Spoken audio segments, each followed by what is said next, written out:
Hello from St. John Paul II Seminary, your next door neighbors. We've been hearing about some of the trials that you've been going through because of the COVID virus. And so, we've gathered just a few of the men here at our house who want to show their talents and share them with you in hopes to bring a smile to your face and add a little hope to this holiday season.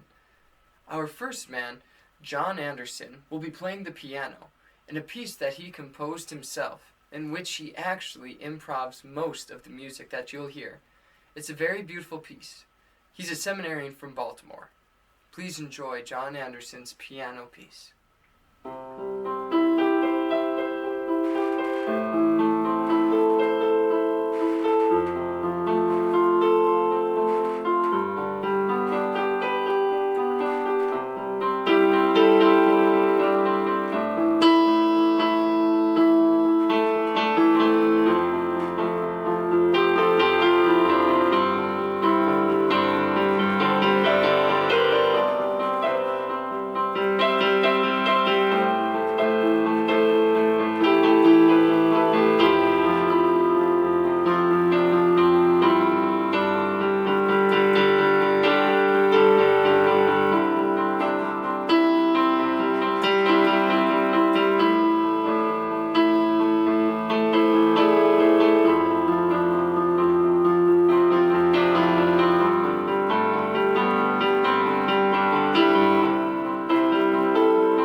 Thank you very much, John Anderson, for sharing with us that beautiful musical piece.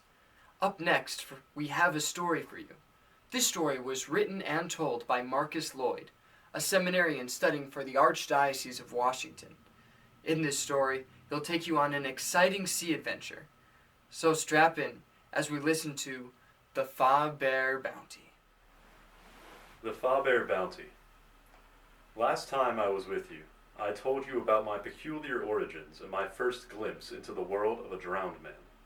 Tonight, I'll tell you all about another encounter which can only be understood by the eyes of the drowned. Most would say, hearing this story, that it's just a typical fisherman's hyperbole, but I swear to you, it's the honest-to-God truth. It all began a year or so after assembling a crew. We pulled into the busy port city of Faber, which was as lively as I heard tell. People were moving about the city, hauling materials to and from workshops. Countless ships were seen being packed with handmade goods, and the docks were flooded with merchants and sailors. Before giving orders to tie up and resupply, the stench of the dock hit me. It was the somewhat familiar stench of whalers, which clings to ships I had encountered before. Hopping onto the dock, I was immediately pushed aside by a band of men yelling, "Make way! Make way!" They were carrying a few stretchers as well as other gauze and bandages. I assumed they were heading toward the ship we passed coming into dock, a large whaling ship, de-mast, riding extremely heavy in the water. Heading toward the dockmaster's house, I passed by a group of women whispering, "I hope they all came back this time," and it's all that governor's fault. Stepping into the office, I was greeted by a solemn fellow, toking at his pipe mechanically. Tragic what's happened to our city, he said. I passed by a wrecked whaler pulling in. Is that a result of this tragedy? Aye, we're commerce folk mainly. Make a living selling our goods. But times have been hard of late. Every ship we send out loaded with merchandise comes back to us as driftwood. This town is cursed, I tell you, and everything was fine before this new governor was elected. But that's neither here nor there. You said you just pulled in. I'll help you file the paperwork for your slip. Having paid for my slip, I headed back to the ship to grab my officers. Peter, Jones, put Smith in charge and come down here, I yelled. Soon, Peter, Jones, and I were headed away from the dock to see what the city had to offer. We had hoped to leave the stench of whale blubber behind us, but instead we walked through a whole district dedicated to processing the oil. We passed by, watching as men poured cask after cask of oil through strainers, removing any impurities. We saw another group collect the purified oil and bring it to vast tubs for bleaching, which left it an off-white shade. I never knew Faber as much of a whaling town, Peter remarked. All I knew Faber for was their intricate toys and clocks. I guess it makes sense. Whale oil is a great lubricant. I suppose they need it for their crafts, Jones responded. So long as the whole town doesn't reek of that stuff, I'll be happy, I said. Remember what we're here for, boys. We need work. Without any funds, we won't get very far on our voyage. After stopping at several bars and inns, we were told to head for the governor's office, as he was always looking for people to do some odd jobs. The office was more than expected. Located in the center of town, it displayed the best architecture the town had to offer. In the front rested a semicircular fountain, with a man holding a toolbox in one hand and a wrench like a torch in the other. Being located at the top of a hill, the office supported a good view of the city, with the main road running right down the middle, showing the docks. I left Peter and Jones outside with their pipes and headed in, hoping to make introductions. Waiting at a desk off to the side was a pretty little woman. I told her I was pointed here in search of work. She looked me up and down, asked if I had a ship, and with a positive response, she pointed me to the governor's office. Rapping on the door, I heard a voice beckon me inside. The governor was far younger than expected. He couldn't be past his 30s, not much older than myself. His office was scattered with papers and books, having more the appearance of a professor's office than that of a government official's. Before you say anything, if you are another messenger sent a complaint about the way things are going, then I strongly encourage you to go to our complaint department, rather than me, as I am far too busy to be dealing with another beggar's lowly drivel, the governor said while shuffling through a stack of papers. No, sir, I'm looking for work, and I heard you'd be the man to give me some. I have a ship and crew of 60 men. We're no pirates, but we've been known to dabble in privateer work, if that's what you're after. How many guns does your ship carry? He questioned. The Seorza 2 carries a dozen guns. We might not be the largest ship and crew, but we've got experience enough to take care of ourselves. Very good, sir. Please have a seat, the governor said while pouring 2 glasses of liquor. After taking a sip from his glass, he handed me the other and sat down behind his cluttered desk. What do you think of our town here, sir? The man asked, changing the subject. Seems plenty good to me. Y'all are hard workers, and it's evident you take pride in what you do. Though I heard down at the docks that things haven't been going the best for you. Rumor has it a curse is settled here, and you're to blame. I am not a man who believes in such fairy tales. The evil that has befallen us is nothing more than bad luck. No one can control the whims of nature. Those sailors would have you believe that our consistent whaling has angered the sea itself, and that it has sent a divine beast to condemn us. But I'll have none of that fanciful talk. We've simply attracted the attention of a more vicious breed, which bedevils our ships. I refuse to believe that our most profitable operation has any effect on our current unfavorable state, he said, finishing his speech by slamming his glass on the desk, sending golden droplets across the papers. I'd not be so quick to dismiss those sailors' tales. One comes across many strange things while out at sea. On a cloudless, windless night, you might find yourself lost among the stars. During a foggy sunrise, you might find yourself sailing toward the edge of the world. On a stormy night amongst monstrous waves, you might glimpse lightning dive into the water and swim away, or confuse the rolling back of the world serpent for the waves. There are things one must see in order to believe out at sea. But be it myth or monster, I'll do what I can to relieve you of your divine beast.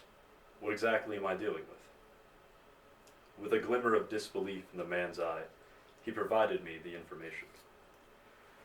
From what I've gathered, we are dealing with a highly aggressive, abnormally large member of the infraorder Cetacea.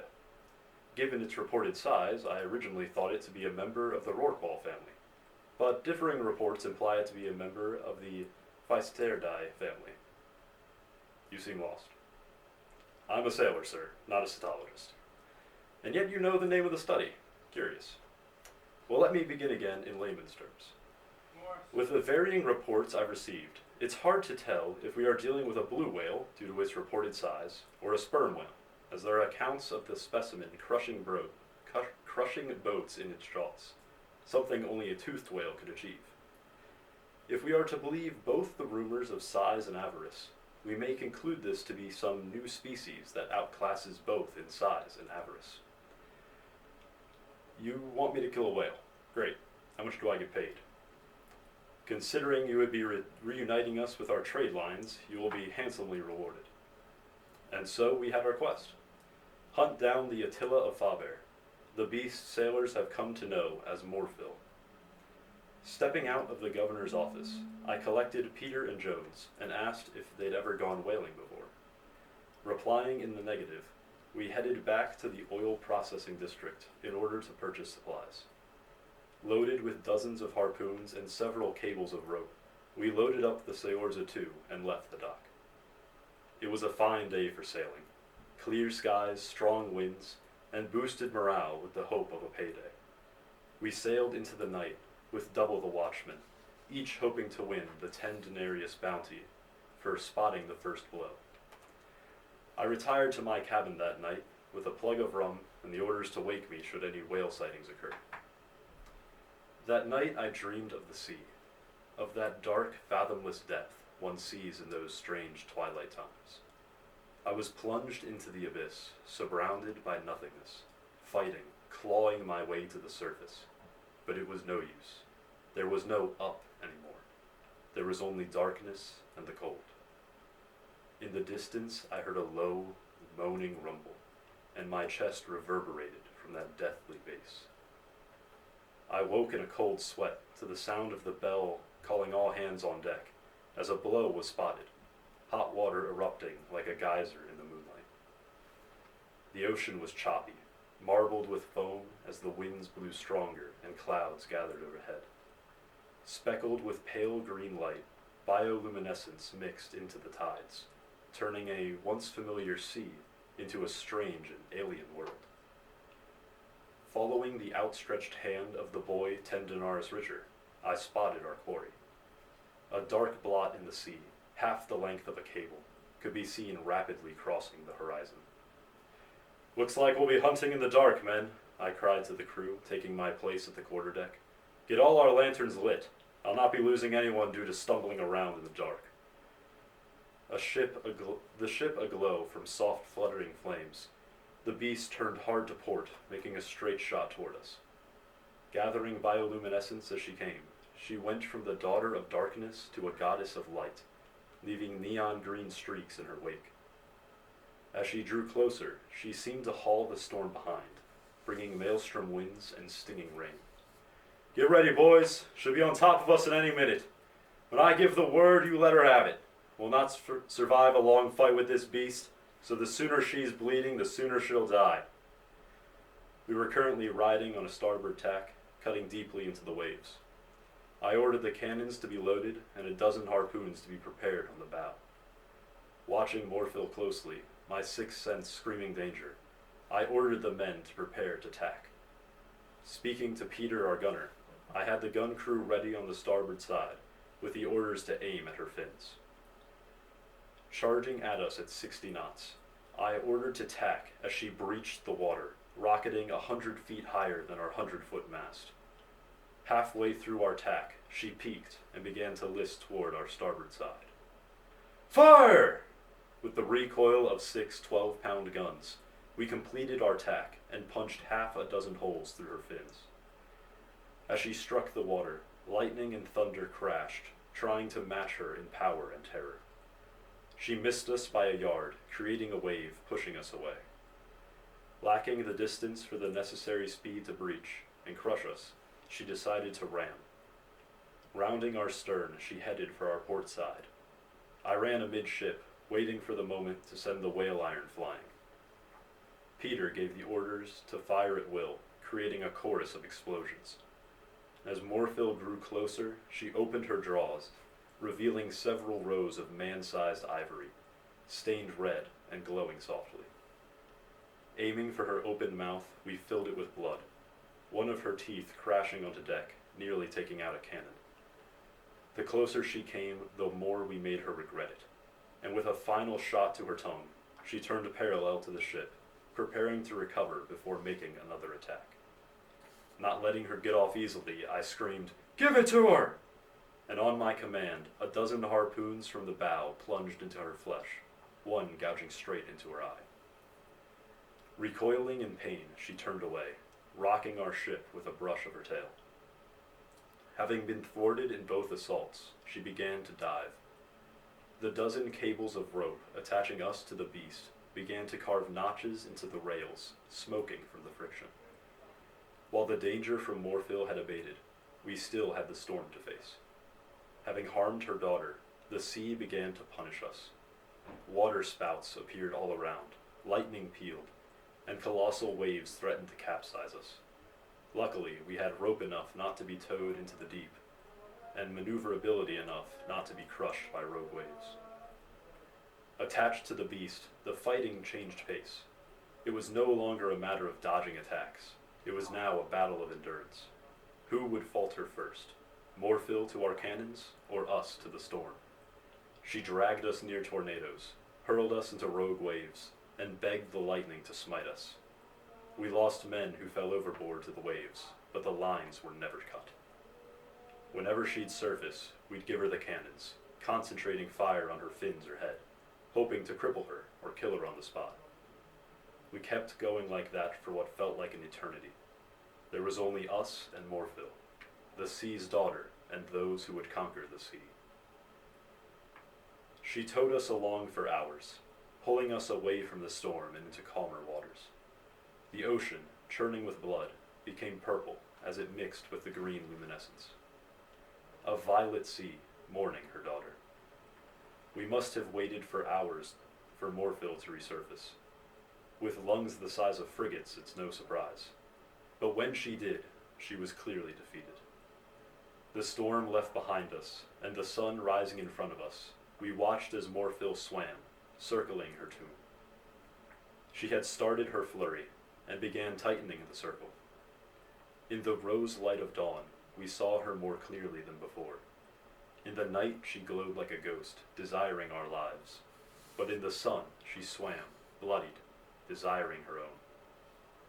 As she met the center of her spiral, she gave out a final moan, shuddered, and turned fin out. Seeing as we were still connected to her, we pulled alongside, awestruck by the legend we had defeated.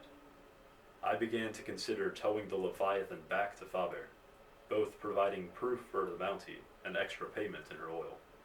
But the thought quickly escaped as her body began to sink into the sea, returning once more to her mother's arms.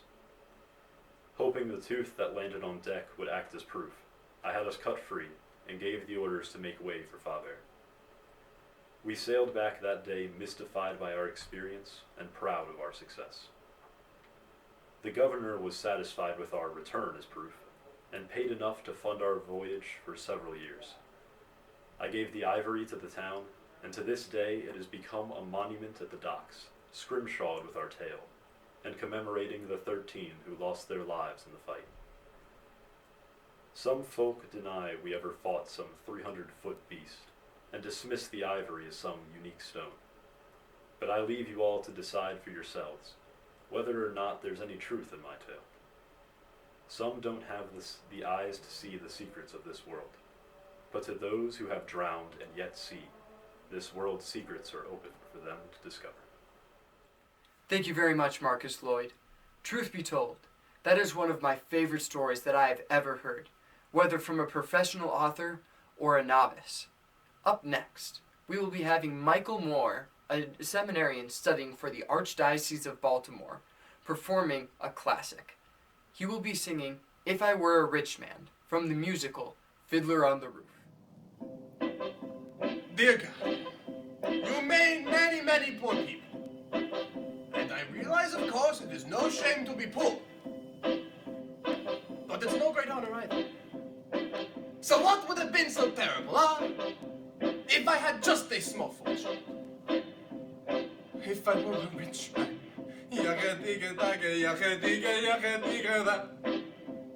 All day long I'd biddy bum.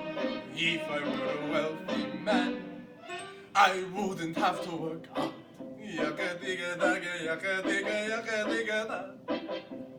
If I were a bitty rich, diddle man, I'd build a beautiful house with rooms by the dozen, right in the middle of the town. A fine roof with real wooden floors below. There would be one long staircase just going up, and one even longer coming down, and one more leading nowhere just for show. I'd fill my yacht with chicks and turkeys and geese and ducks for the town to see and hear, squawking just as noisily as they can. And each that will land like a trumpet on the ear, as if to say here lives a wealthy man. Oh, if I were a rich man, yakadiva da. All day long I'd biddy bum. If I were a wealthy man, I wouldn't have to work hard. Da. If I were a bitty rich, diddle man, I see my wife might go there looking like a rich man's wife with a proper double chin, supervising meals to her heart's delight. I see her putting on airs and strutting like a peacock. Oi, what a happy mood she's in! Screaming at the servants day and night. The most important man in town will come to fawn on me. They will ask me to advise them like a solemn the wise. Pardon me, Neptavia, if you please, Neptavia, posing problems that would cross a rabbi's eyes.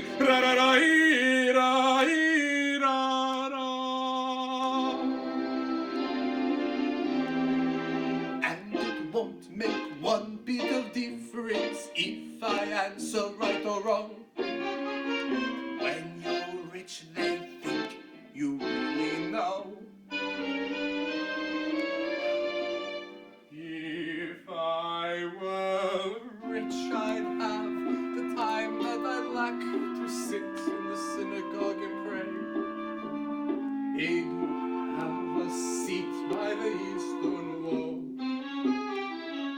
and I'd discuss the holy books with the learned men 7 hours every day. That would be the sweetest thing of all. Oh, if I were a rich man, yakadiva da. All day long I'd biddy bum. If I were a wealthy man, I wouldn't have to work hard. Yagadiga da. Lord, who made the lion and the lamb. You decreed I should be what I am. Would it spoil some vast eternal plan if I were a wealthy man?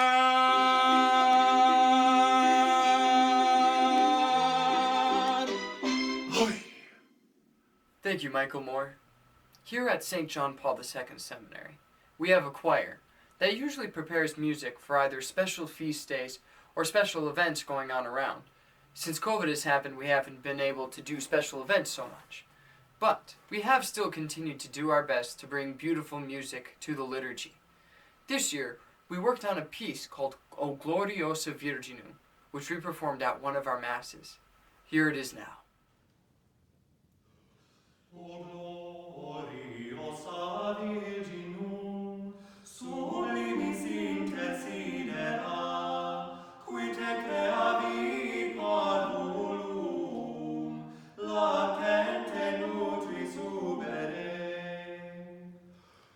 O gloriosa Virginum, sublimis intersidera, qui te creavit parvulum, latente nutris ubere.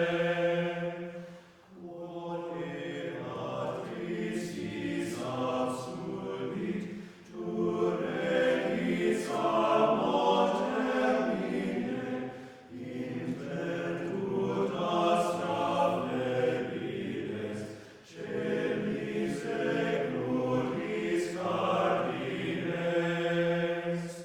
Tu regis altia nua, et alla lucis fulgida, vitam datam virginem, gentes redempte parite.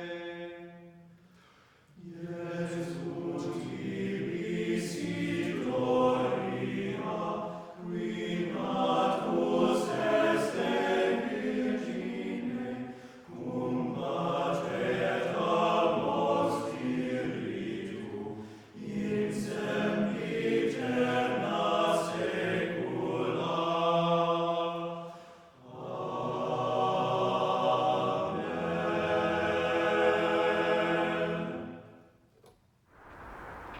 Thank you for joining us here at St. John Paul II Seminary. We hope you enjoyed the talent that was showcased here for you today. We also hope that it brought a smile to your face. We know that this year has been hard. Know that we here at St. John Paul II Seminary have been praying for you. We hope to get to see you again as soon as possible, perhaps even next semester. Until then, we wish you a very Merry Christmas and a Happy New Year. St. John Paul II, pray for us.